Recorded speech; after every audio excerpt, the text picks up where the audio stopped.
Good morning, praise the Lord. Blessing Foundation મિનિસ્ટ્રીથી હું આપનો ભાઈ સેમ ક્રિશ્ચન. ઈશ્વર પિતાએ આજે આપણને આપેલા આજના આ એક નવા સુંદર દિવસે આપને પ્રભુ ઈસુ ખ્રિસ્તના નામમાં પ્રેમી સલામ પાઠવું છું. આજે આપણે ઈશ્વરના આ ખાતરીદાયક વચન પર મનન કરીશું. પવિત્ર શાસ્ત્ર બાઇબલની અંદર પ્રભુનું વચન કહે છે, યશાયા પ્રબોધકનું પુસ્તક તેનો 60મો અધ્યાય તેની 20મી કલમ. ત્યાં લખ્યું છે, ને તારા શોકના દિવસો પૂરા થશે. હિન્દી અનુવાદમાં પ્રમાણે લખ્યું છે, તેરે વિલાપ કે દિન સમાપ્ત હો જાએંગે. ભલો ત્યાં એવું નથી લખ્યું તારું જીવન સમાપ્ત થઈ જશે, પરંતુ એવું લખ્યું છે કે તારા જે વિલાપના દિવસો છે, તારા જે શોકના દિવસો છે એ પૂરા થઈ જશે. હું ગઈકાલે રાત્રે પવિત્ર શાસ્ત્ર બાઇબલમાંથી યુસુફના જીવન ઉપર વાંચી રહ્યો હતો કે એના જીવનમાં કેવો સમય આવ્યો કે જ્યાં તેના પોતાના સગા ભાઈઓએ તેને ગુલામ તરીકે વેચી નાખ્યો. આગળ જતા જ્યારે પોતાના જીવનમાં એક જગ્યા પર સ્થિરતામાં આવ્યો તો ત્યાં તેની પર ખોટો આરોપ લગાવવામાં આવ્યો અને એને જેલમાં જવું પડ્યું. અને એ પરિસ્થિતિઓમાં બીજી તરફ એના પિતાને એવું કહેવામાં આવ્યું કે તારા દીકરાને કોઈ રાની પશુએ ફાડી ખાધો છે અને તે મરી ગયો છે.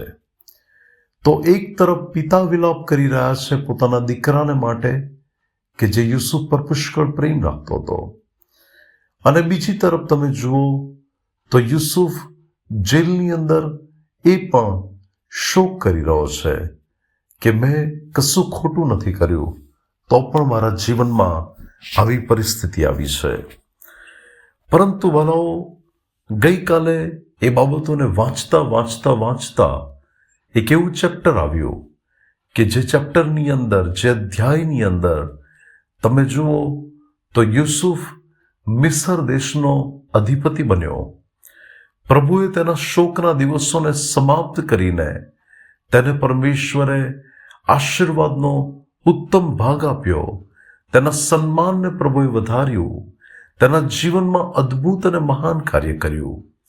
અને બીજી તરફ જ્યારે યાકૂબને એટલે કે ઇઝરાયલને ખબર પડે છે કે તેનો દીકરો જીવતો છે, તો જે વ્યક્તિએ પોતાના દીકરાને માટે વિલાપ કર્યો હતો એ પણ આનંદ કરે છે અને તે કહે છે કે હવે ભલે મારું મરણ આવે, પરંતુ જે બાબતો એણે જોઈ કે એનો દીકરો જીવતો છે અને પ્રભુએ તેને ઊંચાઈઓ પર મૂક્યો છે, ત્યારે ભલાઓ પ્રભુએ તેના પણ શોકના દિવસો સમાપ્ત કર્યા.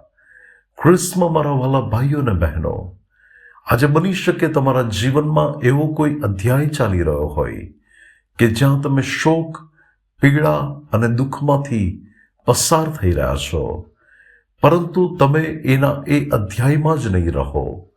ઈશ્વર એવો સમય લાવશે કે જ્યાં તમારી સ્ટોરી ચેન્જ થઈ જશે, જ્યાં તમારી પરિસ્થિતિ બદલાઈ જશે. અને યોહાન 16 અને 20માં લખ્યું છે પ્રમાણે તમારો શોક આનંદમાં બદલાઈ જશે. સારાની પાસે પણ જ્યારે સંતાન નહોતું, એ પણ શોક કરતી હતી, નિસાસો નાખતી હતી, પરંતુ ઈશ્વરે જ્યારે તેની પરિસ્થિતિ બદલી ત્યારે તેના શોકને પ્રભુએ આનંદમાં ફેરવી નાખ્યો. અને સારા જે રડી રહી હતી તેણે કહ્યું પોતે પોતાના શબ્દોથી કે દેવે મને હસાવી છે, ઈશ્વરે મને હસાવી છે.